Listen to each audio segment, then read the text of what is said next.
እዙይ ድምፅ ራዲዮ ኤረናዩ ዕለታዊ ዜና ኤርትራ ኣብ መደብ ኮቫክስ ክትጽንበር ንዝቐርበላ ዘሎ ተረጋጋሚ ጻውዒት ትነጽጎ ከም ዘላ ተገሊጹ።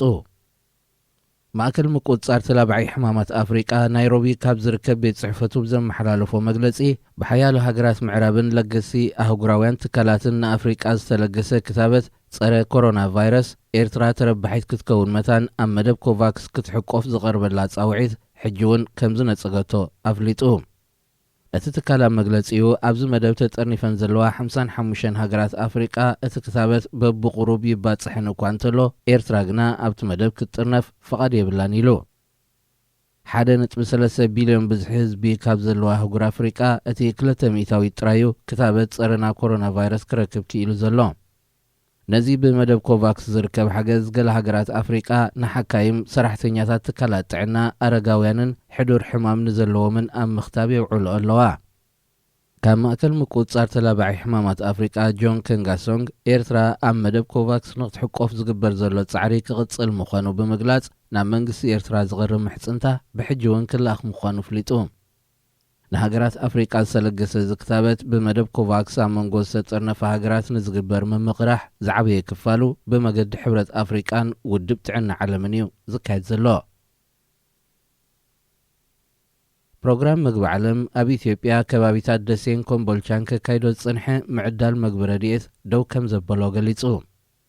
እቲ ኣካል ውድብ ሕቡራት ሃገራት ኣብ ዝሓለፈ መዓልታት ኣብ ዘውፅኦ መግለጺ ኣብ ደሴን ኮምቦልቻን ዝርከብ መኽዘናቱ ተኸታታሊ ዝምታር ስለ ዝተኻየደሉ ምዕዳል ረድኤት ደው ከብል ከም ዝተገደደ ፍሊጡ።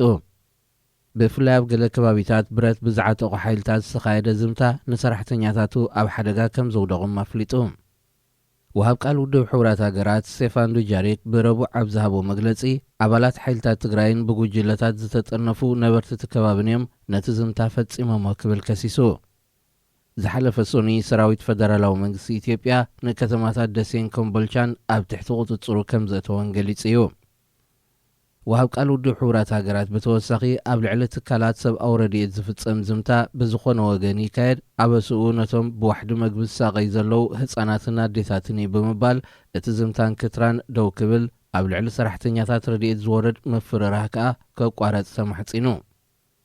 ኣብ ሰሜናዊ ክፋል ኢትዮጵያ ተጸባይ ረድኤት ኮይኑ ናይ ዘሎ ቁጽሪ ህዝቢ ናብ 9.4 ሚልዮን ክብ ከም ዝበለ ጸብጻባት ውድብ ሕቡራት ሃገራት የመልክቱ። ማሕበረሰብ ዓለም ንመንግስቲ ሱዳን ዝገብሮ ሓገዝ ደው ከብል ህዝቢ ሱዳን ጻውዒት ኣቕሪቡ። ኣብዚ ብተኸታታልን ናብ ዝተፈላለያ ከተማታትን ዝካየድ ዘሎ ሰላማዊ ሰልፍታት ማሕበረሰብ ዓለም ነዚ ብሓይሊ ብረት ስልጣን ሒዙ ዘሎ መንግስቲ ሓገዝ ምሃብ እንተቐጺሉ ነቲ ብዕልዋ ዝሓዞ ስልጣን ባረኾት ምሃብ ማለት እዩ ዝብል ጭርሖታት የቃልሕ ኣሎ። ነቲ ሰላማዊ ሰልፊ ዝመርሑ ዘለዉ ማሕበራት ኣብ ዝህብዎ ዘለዉ መግለጺታት ኣብዚ እዋን እዚ ንመንግስቲ ሱዳን ዝግበር ሓገዝ ነቲ ወተሃደራዊ ጉጅለ ሓይሊ ዝህብ እምበር ህዝቢ ሱዳን ዝረብሓሉ ይኮነን ኢሎም።